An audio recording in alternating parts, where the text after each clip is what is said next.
Pour ne rien manquer, abonnez-vous maintenant. Sud Radio, le Grand Matin Week-end, 7h-10h, Laurence Garcia. Avec une invitée politique cette semaine et ce matin, Charlotte Cobel, secrétaire d'État en charge de l'enfance. Bonjour Charlotte Cobel, merci d'être avec nous. Ce matin, on a beaucoup de sujets d'actualité à vous faire commenter. Parfait. C'est un échec collectif, a déclaré Pam Ndiaye, le ministre de l'Éducation nationale, à propos du suicide de l'INSEE le 12 mai dernier. Victime de harcèlement scolaire, on en parle beaucoup. Alors avant de parler de la responsabilité des réseaux sociaux, c'est aussi un échec des pouvoirs publics aussi. Alors, dans l'échec collectif, effectivement, chacun doit chercher sa responsabilité. Bien évidemment, et c'est pour ça d'ailleurs que Pam Ndiaye a ordonné... alors, d'abord, pardonnez-moi, je commence par le début. Une jeune fille qui, à 13 ans, décide de mettre fin à ses jours parce qu'elle souffre du harcèlement de ses camarades, c'est un drame, c'est une tragédie, et évidemment, c'est un échec collectif.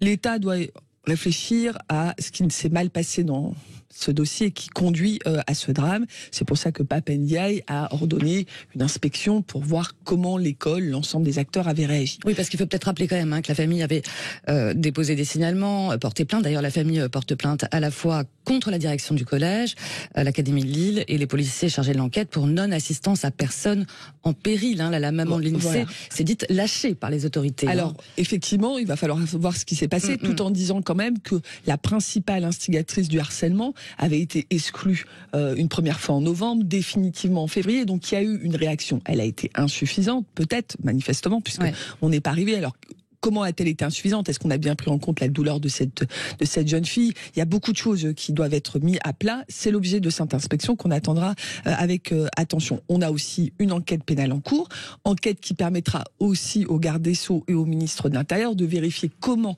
l'autorité judiciaire et les policiers se sont articulés pour prendre en compte à la fois la victime et bien sûr les auteurs qui ont été interpellés récemment. On parle de 4 enfants et une adulte aussi. Donc voilà. Donc la responsabilité, elle est avant tout de ceux qui ont agi. N'oublions pas, ils n'étaient pas forcés de le faire. D'autre part, de l'État qui n'a peut-être pas réagi à la hauteur du traumatisme de cette jeune fille et à la hauteur des violences qu'elle subissait. Et puis, moi, je souhaite le dire, il y a d'autres formes de responsabilité. On y reviendra, il y a la responsabilité des réseaux sociaux, mais il y a aussi la responsabilité des parents, aussi, d'être extrêmement attentifs à 2 choses. D'abord, à leurs enfants quand ils ne vont pas bien. C'était le cas de cette maman qui a alerté tout le monde. La responsabilité des parents aussi, des enfants harceleurs qui doivent réagir quand ils entendent des choses à la maison du type discrimination, harcèlement. Mais comment on peut les entendre, c'est pas forcément toujours aussi simple. Je suis pas tout à fait de votre avis. Par exemple, c'est ce que j'ai dit d'ailleurs hier, je souhaiterais que cette terrible histoire de l'INSEE soit l'occasion pour tous les parents d'interroger leurs enfants. Est-ce qu'il t'est déjà arrivé d'être harcelé et de faire l'objet de petites discriminations à l'école? Est-ce qu'il t'est déjà arrivé de participer à ta manière? Voilà. Quand on a 1 million d'enfants aujourd'hui qui sont harcelés, ça veut dire qu'on a des harceleurs. Ça veut dire que peut-être que notre enfant sera harcelé ou harceleur. Il faut donc que les parents prennent conscience de ce qui se passe et accompagnent leurs enfants quand ils sont victimes, mais aussi quand ils sont harcelés. Oui, responsabilité collective, à la fois aussi des parents.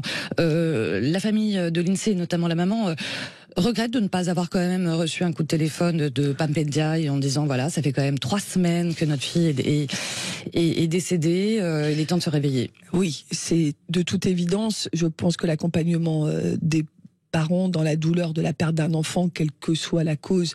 Alors, on est toujours, je le dis très sincèrement en tant que secrétaire d'État à l'enfance, moi, j'ai toujours un peu de pudeur en me disant finalement quel est le sens de l'appel politique à ce moment-là, alors qu'on est... Elle a fait des démarches quand même. Bien sûr, mais effectivement, alors je sais que Pam Ndiaye a pris toutes les mesures. Je ne sais pas si depuis il a appelé. Bon, et on est toujours, je le redis, un peu dans la pudeur. C'est quoi le politique qui à ce moment-là appelle alors que c'est trop tard?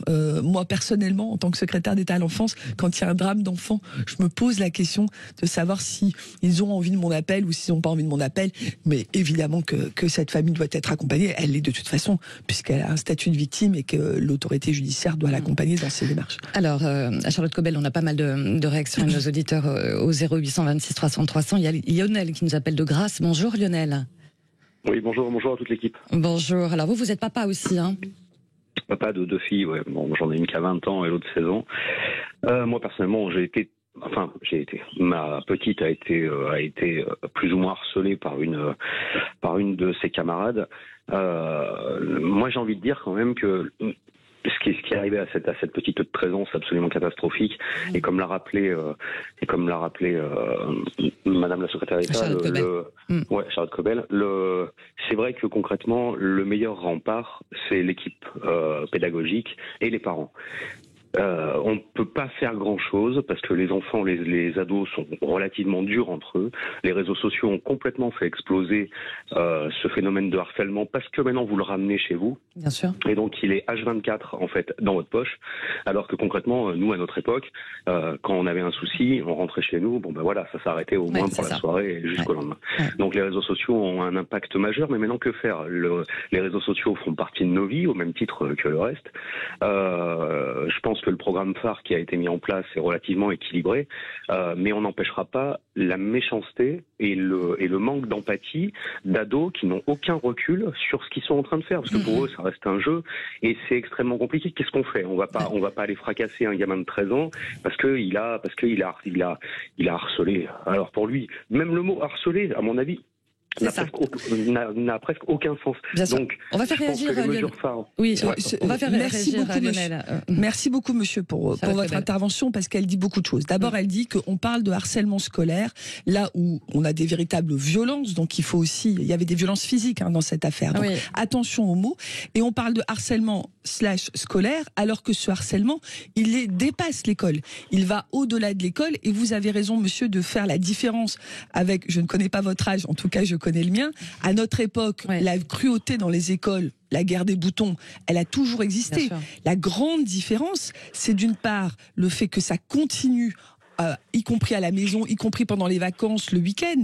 Les boucs WhatsApp des collégiens à la Toussaint étaient l'objet de discrimination. Et l'autre différence, c'est que là où il y avait du face-à-face, peut-être entre des groupes dans une cour de récré, on a aujourd'hui des mots qui ont un impact sur tout le collège, qui ont un impact sur tout un quartier, toute une ville. Donc la honte, la violence, elle est visible, elle est écrite, elle est vue de partout et elle a donc un impact traumatique sur les enfants beaucoup plus important.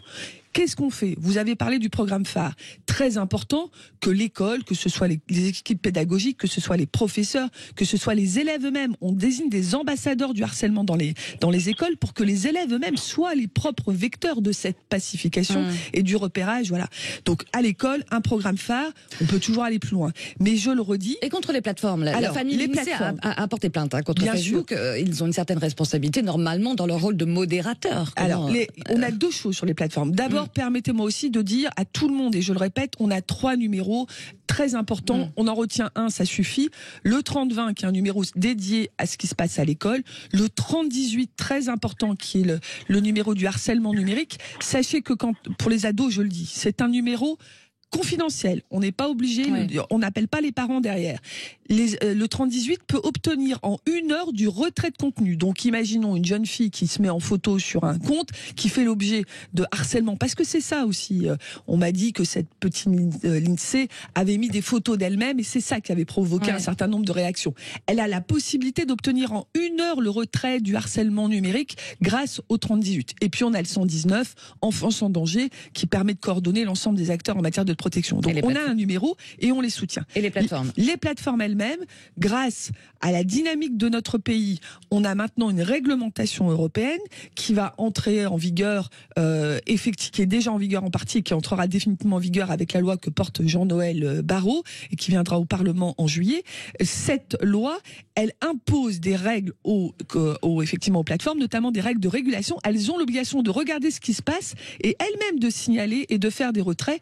Elles auront des sanctions extrêmement lourdes si elles ne le font pas. Chacun doit prendre sa responsabilité. On recevra avec Pape Ndiaye l'ensemble des plateformes dans quelques jours et la coordination entre l'école qui signale, les plateformes, l'autorité de police, l'autorité judiciaire, elle existe. Il faut encore la renforcer. C'est notre combat au gouvernement. Autre sujet d'actualité qui nous intéresse, Charlotte Cobel, ce matin et qui vous concerne en tant que secrétaire d'État en charge de l'enfance.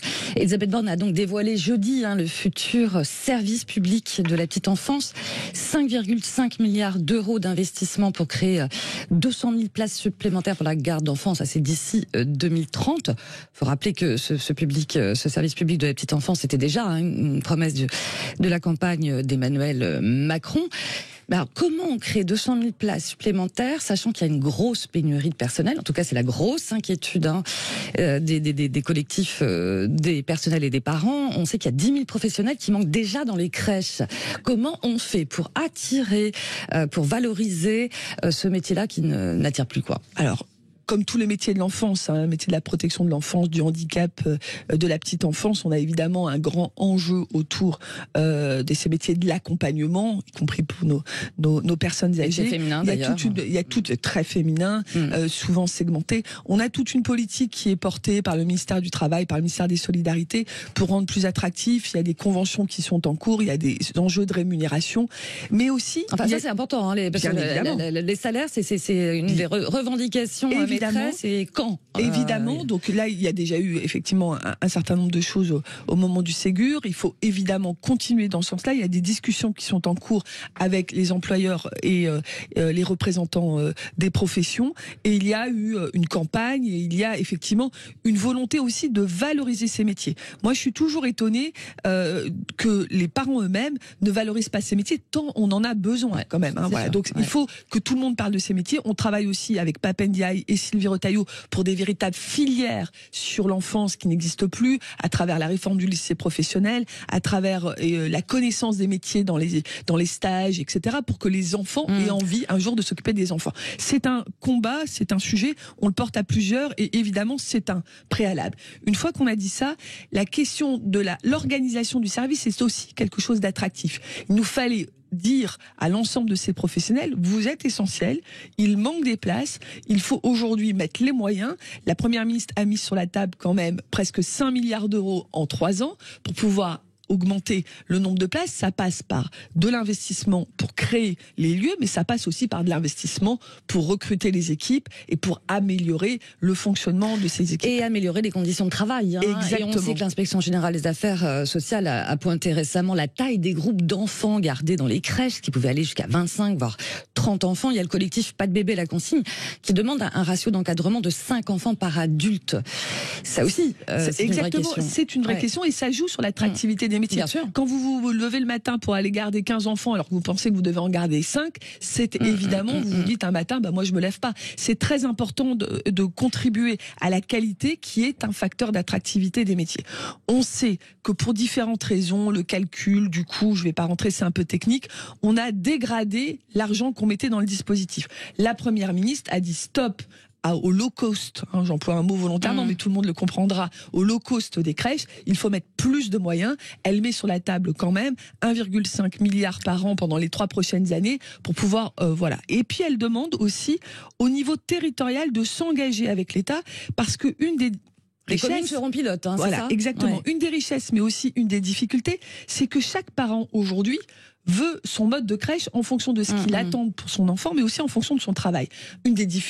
Un des enjeux, c'est que les parents qui travaillent tôt aient une crèche tôt, les parents qui travaillent tard aient une crèche tard, les parents qui partent le vendredi en télétravail avec leurs enfants aient aussi la possibilité de ne pas mettre les enfants à la crèche. Donc on a besoin de s'adapter au plus près aux besoins des travailleurs et des parents qui travaillent. On a besoin aussi de la qualité pour les parents qui ne travaillent pas et qui cherchent du travail. Donc ça, c'est aussi très important. Offrir la crèche. Des femmes, d'ailleurs, souvent des femmes. Donc on a un enjeu d'égalité homme-femme dans l'accès au travail. Et puis on a un enjeu aussi des familles les plus modestes pour lesquelles le coût de la garde est tellement important qu'elles préfèrent souvent ne pas travailler ou elles n'ont pas le choix en fait de ne pas travailler. Donc l'objectif aussi est d'aider les familles monoparentales, d'aider les familles les plus modestes à avoir accès à la crèche même si elles ne travaillent pas. Charlotte Cobel, il nous reste une petite minute. Vous avez été auditionné à Genève les 9 et 10 mai dernier devant le comité des droits de l'enfant de l'ONU. Que dit le rapport de l'ONU d'ailleurs sur le respect des droits des enfants en France? Exactement. Alors c'était un moment très important pour moi. On est parti avec une délégation de 25 personnes dire ce qu'on fait pour l'enfance. Voilà. Alors comme toujours, je peux constater que le rapport est très équilibré. Il constate qu'on a mis les moyens, qu'on a créé un secrétariat d'État dédié à ce sujet, qu'on a porté des politiques public très dynamique, les 1000 premiers jours, maintenant le service public de la petite enfance, des politiques pour lutter contre les violences, mais qu'il reste à faire. Il reste des pistes à améliorer. Il reste des choses à améliorer. Enfance et handicap. On a évidemment beaucoup de choses à faire là-dessus. Le président a fait des annonces là aussi très fortes, plusieurs milliards d'euros dédiés au handicap. Enfance et pauvreté. L'UNICEF nous interpelle régulièrement sur ce sujet. On sait qu'on a une partie des enfants qui sont sous le seuil de pauvreté. On doit s'engager. Enfants et santé mentale. On a bientôt des assises de la santé qui vont nous permettre d'avancer sur ces sujets. Je prends toujours ce type de rapport comme un aiguillon. Ça nous motive et on a encore beaucoup de choses à faire. À suivre donc. Merci beaucoup Charlotte Cobel, secrétaire d'État chargée de la famille, de l'enfance, d'avoir été avec nous. Après le journal, on va parler des influenceurs qui sont sous haute surveillance. Le numérique toujours. Voilà. Le numérique toujours. Le numérique toujours. Il est 8h57.